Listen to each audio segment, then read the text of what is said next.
Hi everyone, welcome to this CIB ECR webinar focused on sustainability and its dark side in construction projects. It is a great pleasure today to have two distinguished professors here as our keynote speakers, Professor Jeremy Gibberd and Professor Farzad Rahimian. I am Sina Moradi, CIB Program Manager, and I will be chairing this webinar. So without further ado, I would like to invite Professor Jeremy Gibberd to start his presentation. Thank you very much for the opportunity.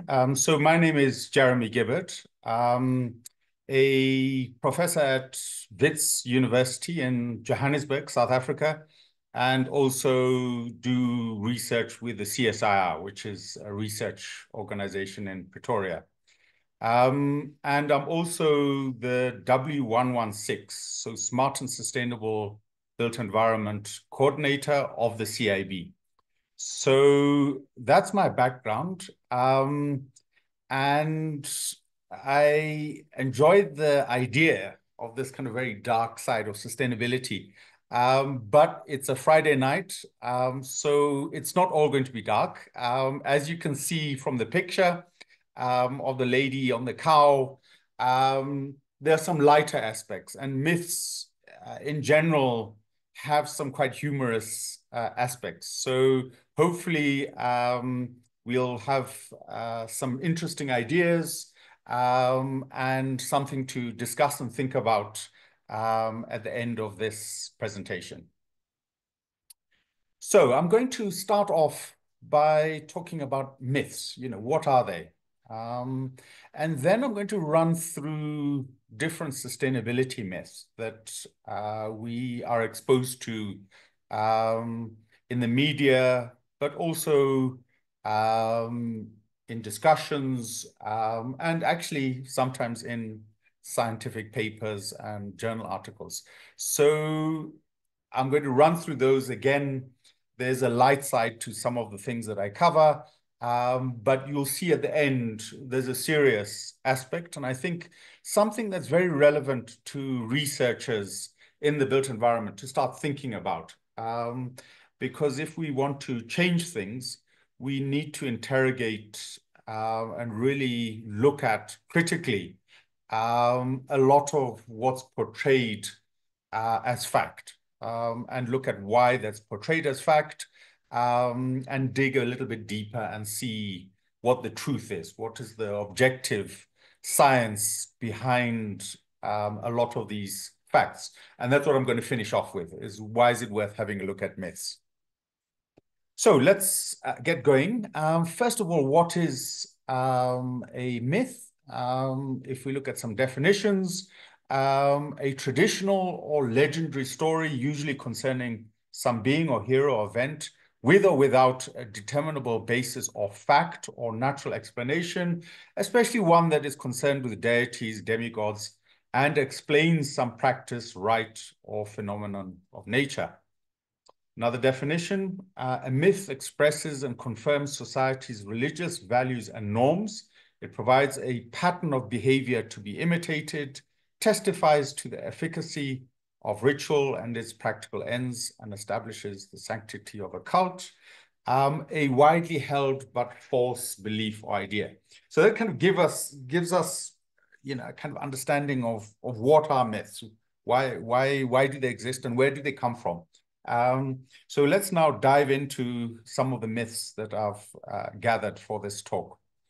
The very first one is sustainability myth one. The problem of sustainability is in hand and we're making good progress. Again, you'll see that quite often in the media. But if we look at the data, so the first graph here shows carbon emissions from about 1960 through to around 2000. And you can see this straight line trajectory. There isn't much influence, despite the increasing number of climate change conferences, accords, agreements. So this is the Paris Agreement, the Glasgow Climate Change Pact, etc. So what this graph shows is, despite this huge investment in these COPs and these pacts, we're making absolutely no impact on climate change. So it's a myth. The second picture shows progress in terms of the Sustainable Development Goals in Africa. So we have the line, the y-axis with all the African countries. We have the x-axis as all the SDGs. And the red shows that pretty much most countries and most SDGs will not be achieved by 2030. There's a very limited number of green where probably those SDGs will be achieved. So this particular myth is absolutely false, is we're doing incredibly badly. And that's why this area is so important, because whatever has driven the decision-making so far has not made an impact. The research hasn't been correct, and the policies and the strategies do not work. So let's start with that, a bit of a bang, and let's look at the next one. So the next one is, again, huge amounts of literature on just carbon emissions. Let's track the carbon emissions, and if we can do something about those carbon emissions, fine, then we can start making a difference. So let's look at some countries that are being successful. Isn't that great? We're on track, we're safe. The reality is, if you look at quite a lot of the research, and the kind of one of the well-known papers in this area is around planetary boundaries by Rockstrom. And what you can see here is that a lot of the crucial systems to planetary health and resilience are being, a lot of the boundaries are being crossed. So we're reaching a point where we're increasingly overstepping safe boundaries, and we're in a new realm where we're starting to change not just climate change and carbon, but we're changing biosystems, oceans, etc. And what this graph shows is, in a very short space of time, is that we've started crossing many of those planetary boundaries. So again, the message here is, it's a myth. You can't just equate sustainability with carbon emissions. We need to kind of think about bigger global systems and how we're starting to affect and go beyond the safe space within which they've always operated. So the next thing is to look at myth 3. Sustainability is about the environment. We need to understand and address this, and then we're on track. So here, again, a lot of the literature, a lot of the policies were about the environment. Let's regenerate the environment. Let's sort that out, and then we're okay. And the reality is, if we look at the science, and we look at what is starting to change now, and a lot of the kind of major decision-making bodies, the large bodies, is there's this very clear link between what's happening in society and the economy and environments. And you can't separate the two. So if you look at the IPCC, literally in the last 5 to 10 years, there's been a huge shift in their reporting from purely an environmental focus to a far more broad focus, where they talk about social and economic impacts, the SDGs, and they show graphs like this, which says, we need to address both at the same time because they're so intrinsically linked. So again, the thinking is more complex, and we can't have these narrow, simple silos which pigeonhole climate change and environment. We need to kind of think of it as a bigger picture and look at economic and social systems. So that's the message coming through very clearly from the IPCC and what needs to be done in terms of climate change. So the next one, again, particularly in some countries, some of the Western highly developed countries look at technology and they say, we're going to get electric cars, we're going to get heat pumps, we'll be fine. We'll sort everything out using smart meters, etc. So it's very tempting because the technology is amazing. AI, all the different technologies that are happening, but you have to check back with reality. And there's a very useful equation. It's called the IPAT equation. So human impact equals the size of the population times affluence of that population times the technology that's being used. And that gives you the environmental impact. So that's the IPAT equation. And what this says is it says that there are two very important factors. So the size of the population, which is very difficult to do anything about quickly. But a major factor is this factor around affluence. It's how people consume. It's their lifestyles. It's their personal choices. And then there's technology. And there's a very interesting figure from Oxfam, which is this figure to the right. And what this shows is it shows that the richest 10% of the global population, the world's population, are responsible for 50% of the emissions.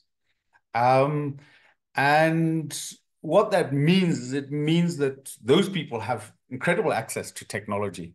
They've got whatever they need, but it's actually making it worse. Their choice of technology and what they're doing with that technology is exponentially increasing their carbon emissions. So technology in itself is not a solution. It's part of a bigger picture, and we need to think about affluence and we need to think about equality. So that myth, again, is a myth. Okay, so the next one, this is an interesting one. So this is a very interesting paper on what was happening really in the Chinese economy from about 1990 to 2015. So, huge effort, lots of research, policies, etc., to drive energy efficiency. And that's the dots. And what that shows is it shows, huge improvements in energy efficiency over that period. What it also shows is it shows that at the same time, almost directly linked to those improvements in efficiency are huge increases in energy consumption. So what's the explanation of this? How can this happen?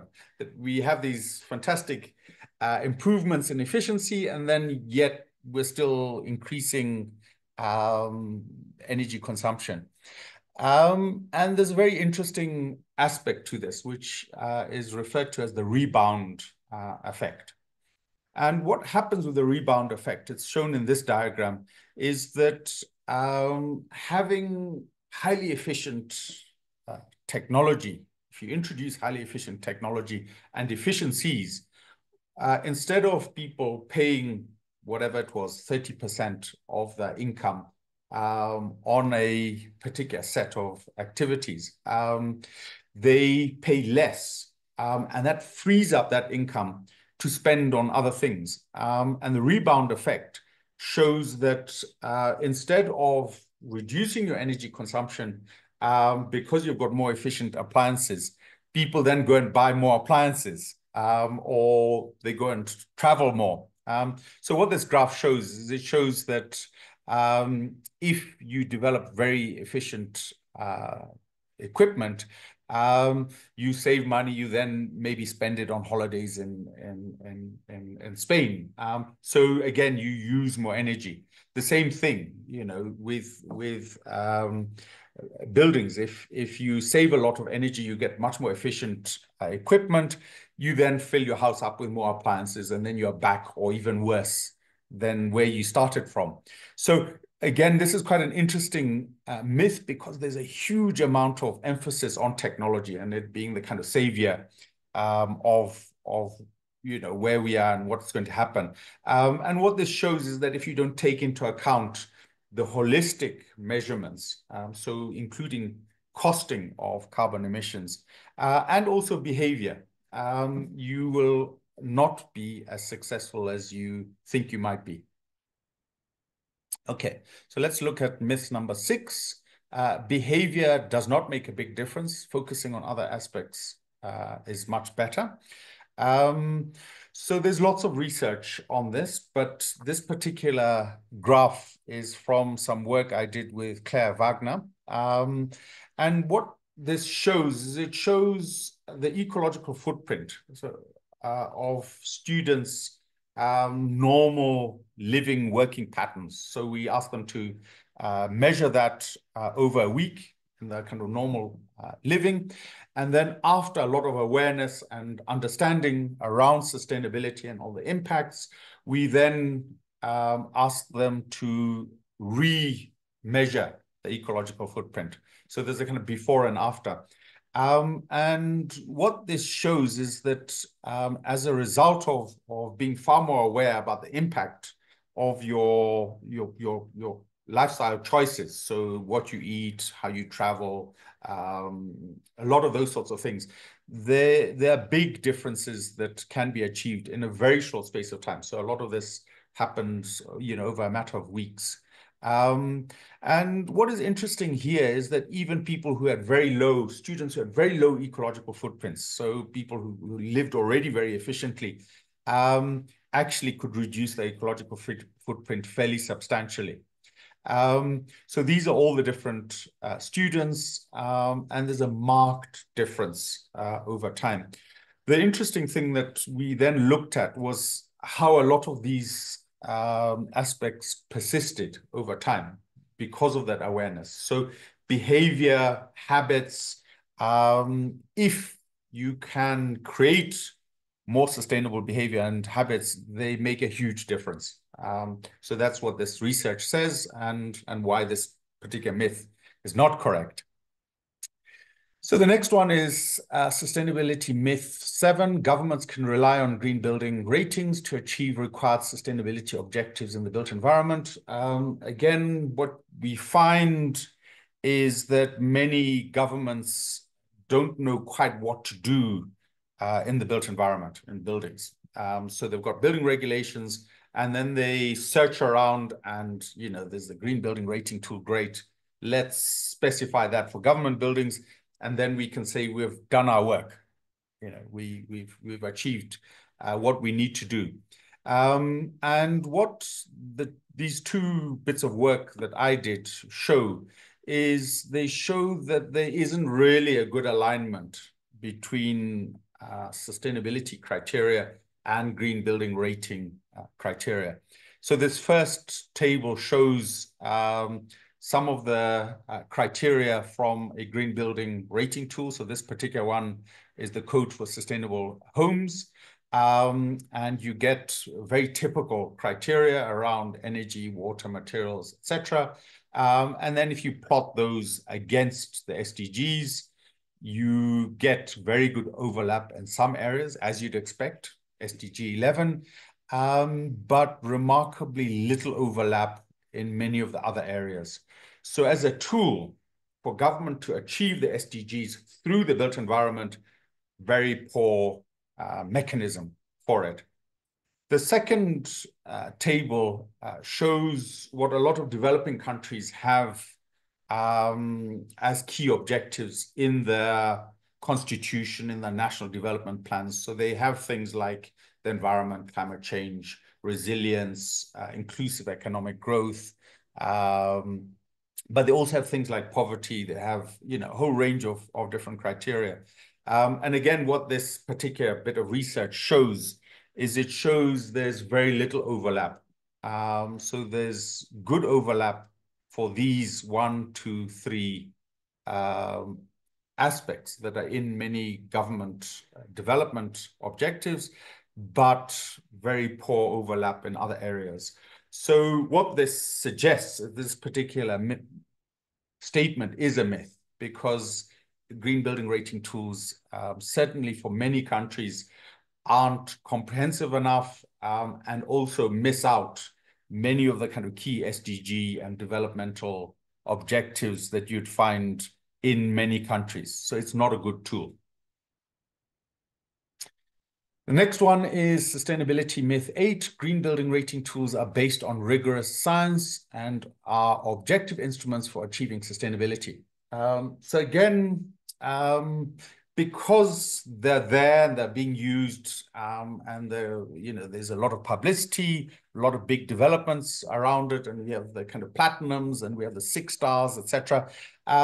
There's a tendency for people to raise up green building rating tools. And it's important to say they have had an influence, and a lot of that influence is good. But you have to be careful, again, particularly if you're a researcher, to dig a little bit deeper and really kind of look at how rigorous they are, how balanced they are the weightings reflective of what is required, are the targets related to climate change targets, the SDGs, etc. And again, there's very interesting research that looks at the history and the development of some of these green building rating tools, and show that part of what they do are really to show the technology which is hidden. So you get a rating because you've got this very efficient technology. And obviously it's in the interest of a developer and the technology developer to show that off in terms of a good rating. And again, it's a way of kind of showing, there's efficiencies in the building. And so again, what is important is that people just look critically at the buildings rating systems. This last example is a picture of the Edge in Amsterdam. So this is rated as one of the world's greenest office buildings. The one below it is a building from Botswana, and that's opposite extreme. It's made out of earth. It's everything comes that's used in that building from about 5 kilometers, and it's all built by hand. And the big question is if what criteria are we using? How objective, what are influencing the criteria in terms of the measurement? If we were to measure that lower building, what would be the score of that? And again, it's an important thing to look at if you are a built environment researcher, is to kind of really critically look at the criteria, how things are measured, and look at the objectivity in those. So let's look at the next one. So this is an interesting one. Sustainability myth 9, we need to drive a uniform approach to sustainability globally, then we'll make progress. So if the UN, and governments drove very strongly 2 or 3 particular aspects, carbon emissions, we could start making changes globally, and that would be sufficient. There are definitions of sustainability which have a problem with that. And this is a particular one from the World Wildlife Fund. And what this definition shows is it describes sustainability as a maximum ecological footprint. So 1.8 global hectares. So the y-axis shows the ecological footprint of populations in a country. So it's the amount of space that's required to support their living and working patterns in terms of carbon emissions, consumption of meat, etc. And then what we have on the x-axis is the Human Development Index. So the Human Development Index is developed by the UN, and it's a measure of education, health, and purchasing price parity. And what the World Wildlife Fund has done in this definition is say anything below 0.8 is insufficient. We need to have populations that have reasonable quality of life and live below the carrying capacity of the Earth. So below 1.8 global hectares. So that gray rectangle would be what would be defined as sustainability. And the interesting thing here is that the location of countries are totally different. So we have in this quadrant a lot of European countries, as you'd expect, very high human development index, but also very high ecological footprints. So clearly unsustainable. What you'd find on the other axes, a lot of the African countries, some of the Asian countries, very low human development index, so they need to improve that, but adequate ecological footprint. And so what this says is it says sustainability development, sustainable development, the trajectory you choose has to be different depending on where you start from. So what happens in these developing countries is that they need to move in this trajectory.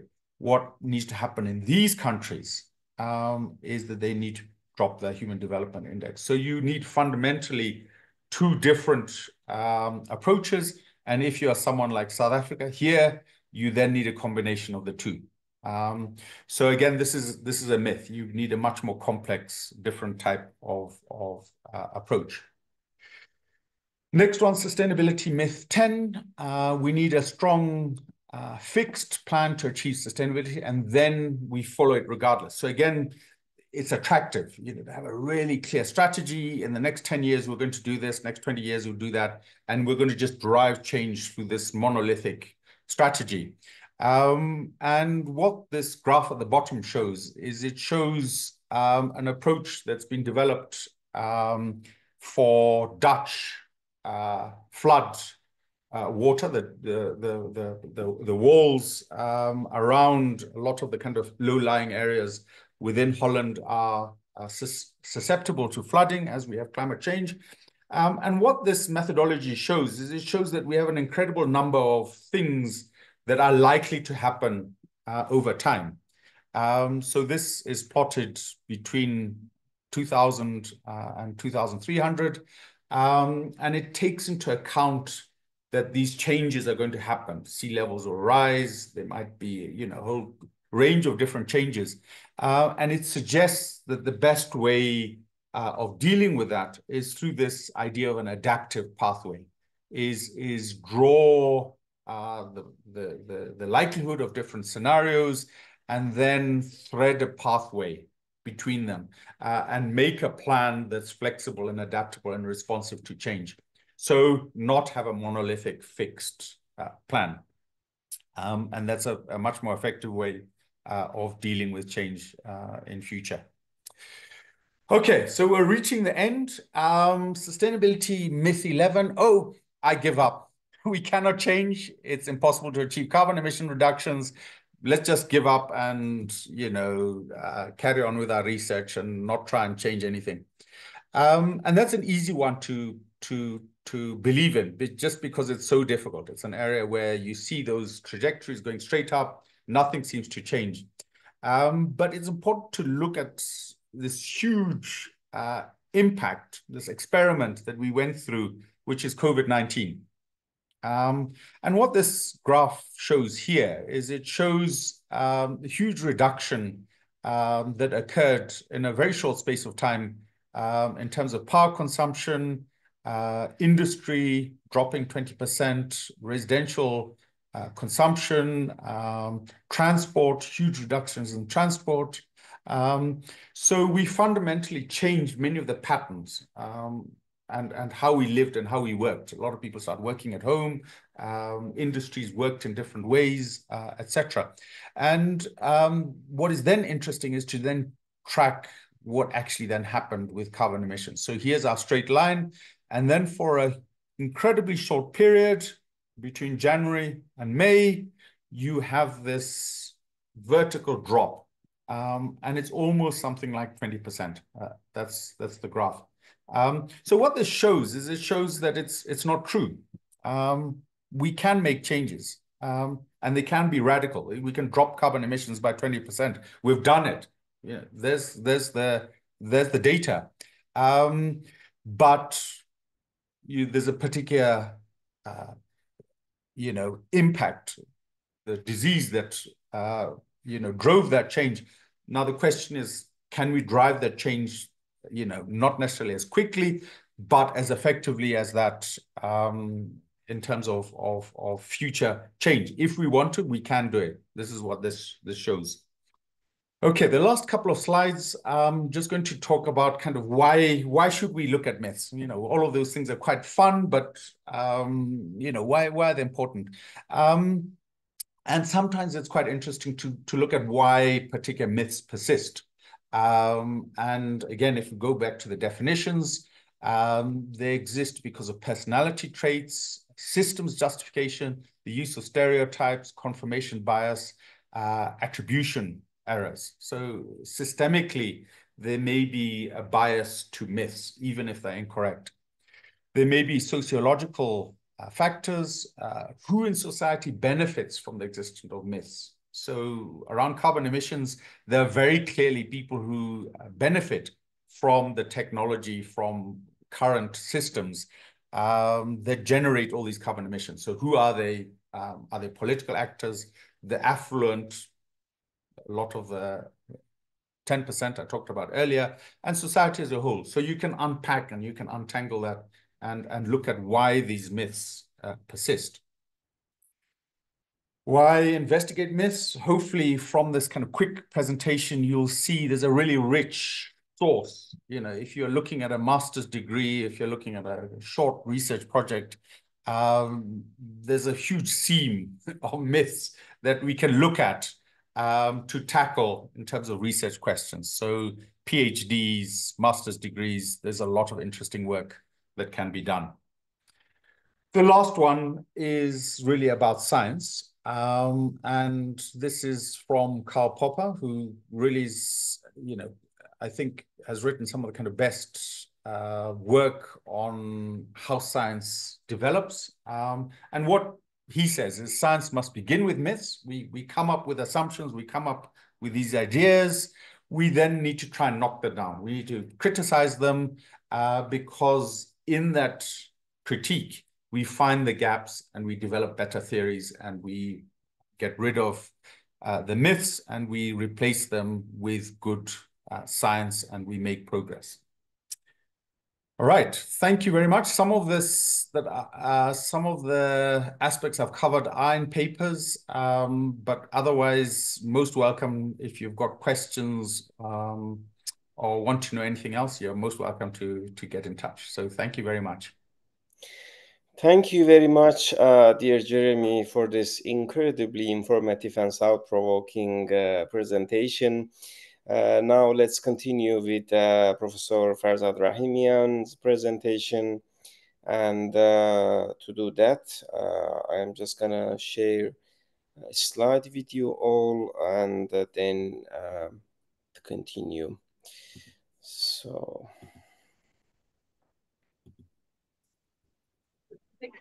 Thank you. Can you hear me well? We can hear you. Okay, great. Thank you so much, Jeremy. It was a very enlightening presentation. I myself enjoyed a lot, and probably you didn't leave too much to me to talk because you just kind of covered all the aspects. But I try to put it from a different angle, bearing in mind that I also have a little bit shorter time to be on time.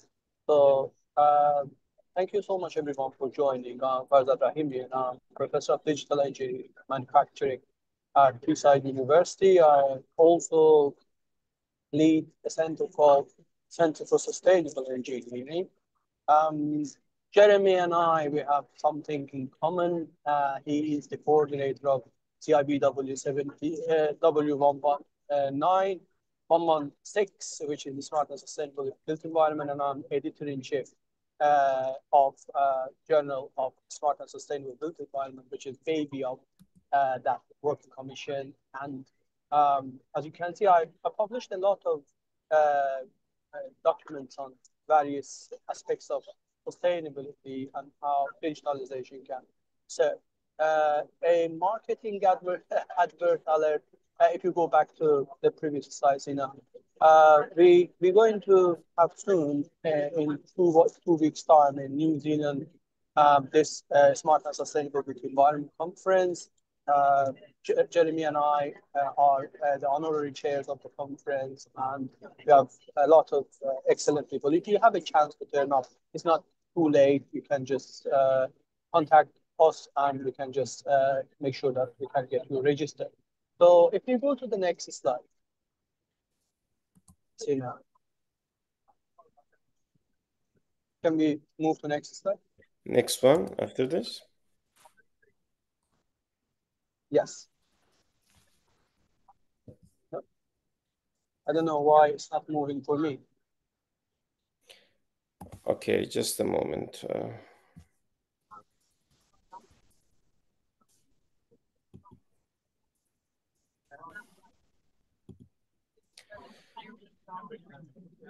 So which slide, Farzad, would you like me to?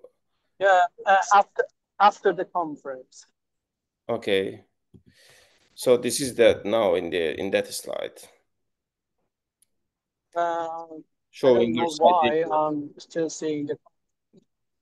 Yeah, I still see the size bit. But anyhow, if you try to fix, I continue talking. Just basically, as a wrap up, what we do at Teesside University at Center for Sustainable Engineering, we focus on both sides of the humanity and social science and the technology part of the uh, uh, sustainability. And most of our work, it is about the social side, social aspects of that technology. As Jeremy mentioned, is how that technology will be perceived by people and how that technology will be used. And we're talking about the design logic versus the uh, uh, user logic and how the people would perceive and accept that technology. Looking at my track record, my most of the works and publications are very diverse from, as I mentioned, the technological aspects of sustainability towards digitalization and the soft sides of social innovation, how to apply this. If we move on to Sina, please. I think I see with the little bit of delay. Which slide do you see, Sina, now? The one with this books, publications, industrial decarbonization Yeah, strategy. I see the Center for Sustainable Engineering slide with these Maybe there is a windmills. little bit of delay for So you in seeing the change. let me, yeah, let me switch to Wi-Fi to my mobile data to see if that's making any better way.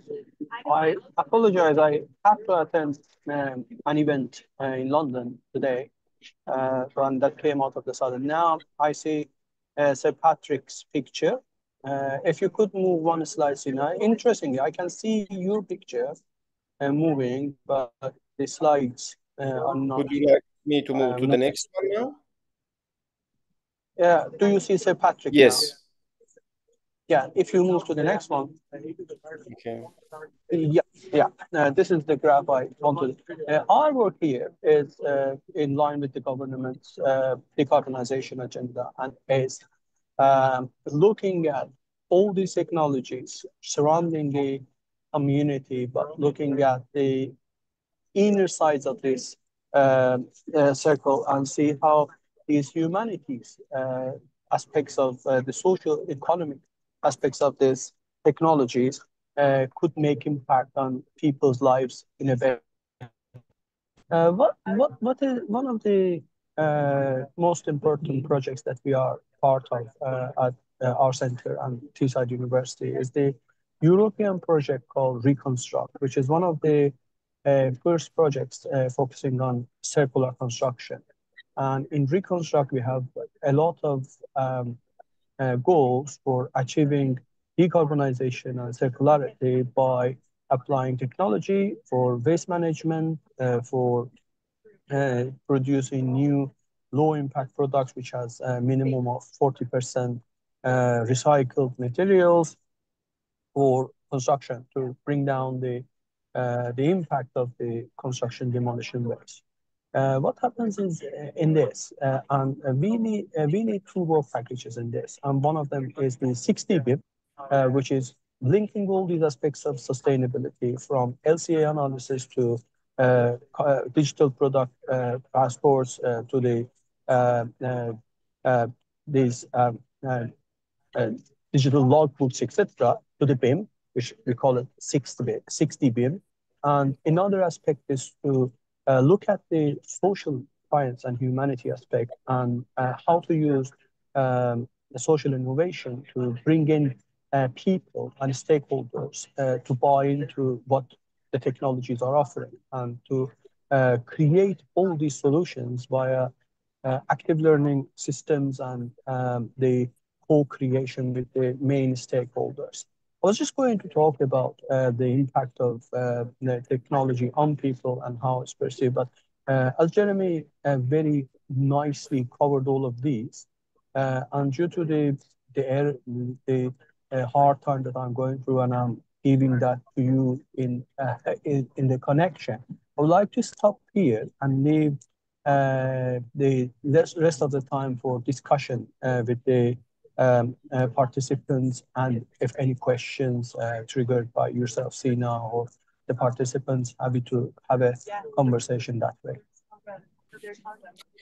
Thank you very much, Farzad, for your great presentation. So, Jeremy, do you have any comment or question in your mind to ask from Farzad? What I was quite interested in was you showed the kind of deconstruction, and I think one of the key problems is how do you, obviously with BIM, there's all sorts of things you can do if you've got that database, but if you've got an existing building that is due for demolition, the process can be incredibly labor intensive in terms of kind of measuring and counting to build this inventory that you're going to need for deconstruction. Because what you need to do is you need to do this audit, count, measure, look at the extractability of different components. How they're fixed, what are the connections, how easy are they to get out? So it's a very interesting area, and I think yeah, it's a very nice bit of research that you're doing.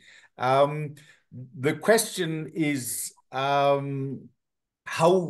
we might be able to use sophisticated technology, because increasingly what we can do now is we can use LiDAR, we can use cameras, we can use information and go through the building and pick up a lot of data. And if you're not already doing it, my question would be,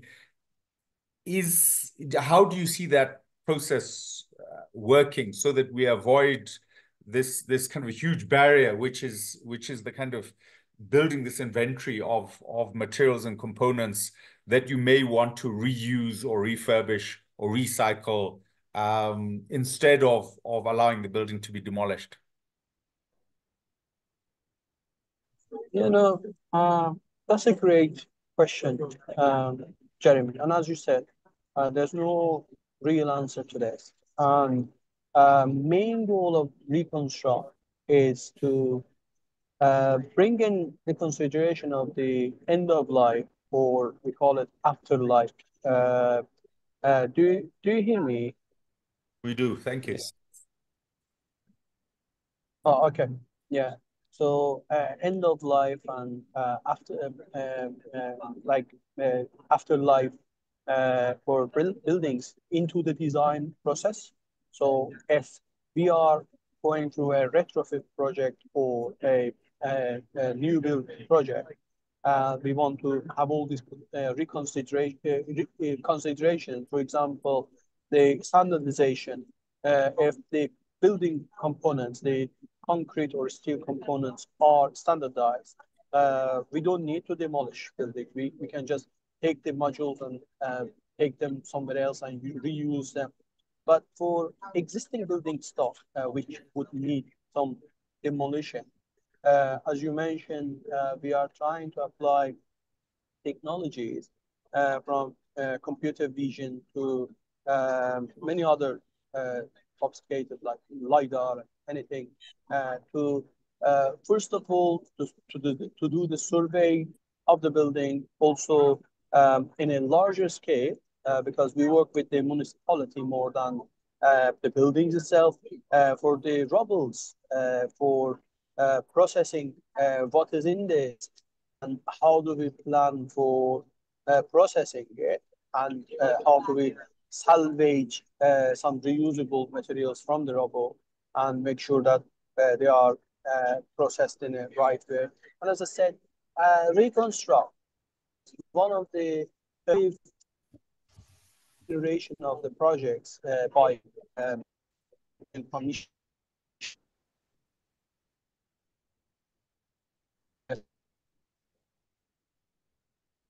certification for.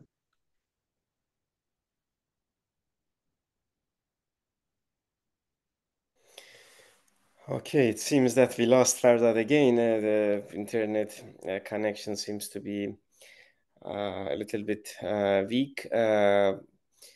So, meanwhile, we are waiting for him to rejoin us, or to internet connection to get better. So, is there any question from our participants to ask for Jeremy?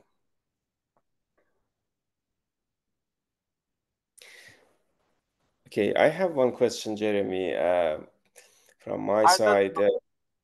I don't know Okay, how Farzad. much. I don't know how much. We lost you about a minute ago, so no, there was only a little bit of that we missed. Yeah, yeah. I hope I covered everything. Yeah, no, it was good. It's good.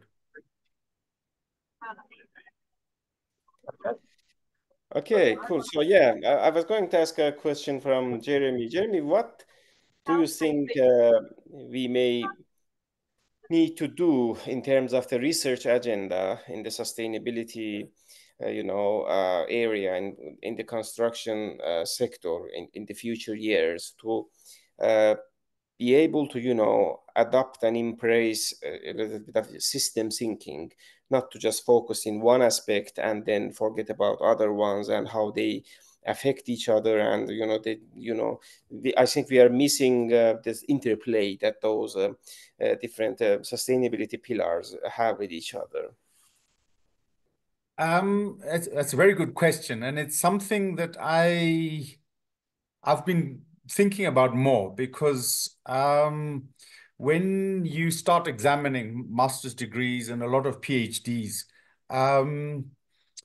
what I've found is a kind of common problem is that there's a tendency sometimes to over focus on the research methodology, on the literature, and common sense goes out the window. So I think the point you're making, and I'm coming back to it because I think it's a very important one, is that potentially particular master's degree. So you're moving on from your bachelor's degree, you're starting to think about a kind of bigger question, and you've got a substantial amount of time. You've got a year to really get into it. The beginning of that process must be, for me, I think if you really wanted to end up with really good research, is to ensure that students are guided by their professors, by the lecturers, to just take myths, take real problems that are around, and don't overcomplicate them. Just look at them, do measurements, and in a very short space of time, maybe a week, 2 weeks, really kind of get into it. Talk to people, talk to users, talk to developers, etc. So that within that 2 weeks, the research problem, the research area becomes really clear, and it identifies and addresses a real world problem. And you start with that. And I think if you did, I'm doing a lot of examining at the moment. If the lecturers did that right at the beginning, what I might see with a lot of these papers is I think fundamentally far more valuable work, because there's a kind of critical analysis, there's common sense that's being applied. And then you can layer on the rigorous methodology, and you can develop the sophisticated tools, etc. But start, with some of these kind of very basic, real problems, talk to lots of people, get your hands dirty, and then move on. And so I think that's kind of part of this. The reason for this lecture for me a little bit was, don't get overly excited by all the papers and all the literature, which look very sophisticated and frightening. Start with some really basic problems, go and have a look at them, and then build from there. And I think that's a very good way of starting to make sure that you ask the right questions, and you develop really responsive methodologies, so that respond to that. Because I think one of the big problems, again, that I see is sometimes the methodologies don't match with the question. It's not the right methodology. Sometimes you have to do, just even if it's a thought experiment or some analysis, or talk to different people.